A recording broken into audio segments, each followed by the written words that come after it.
So, SGA Athletics, no, Strong Group Athletics, no, Strong Group Athletics versus USA sa Jones Cup. Well,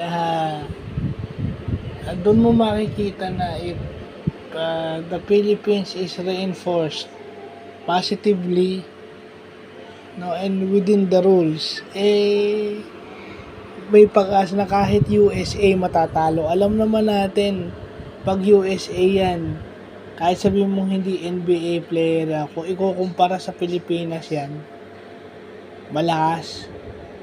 Kaso nga lang, ang hindi nakikita kasi nitong sa atin is, hindi na-reinforce ng tama. At saka, on the aspect of within the rules, bukod sa marami ng import na maaasahan, ibig sabihin na fit dun sa system, no, maganda yung chemistry, maganda yung gel.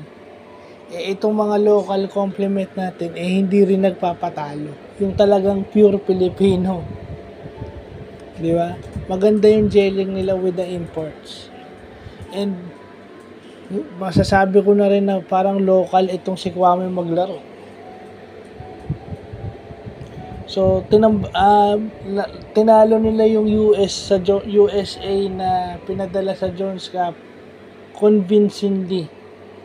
No? Kinayod talaga nila yun. Kumbaga, pinaghirapan talaga yung lamang na yun kasi pumapalag din Pumapalag pa yung US sa dulo na lang sila nanalo siguro. No? So, yun lang yung masasabi ko na if the Philippines is reinforced and meron silang enough time to prepare, hindi natin masasabi na kahit sabihin mong NBA player pa itong mga to,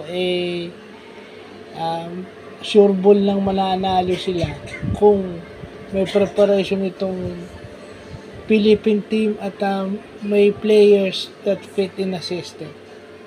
So, maganda, natutuwa ako doon sa nakita ko. So, yun lang po.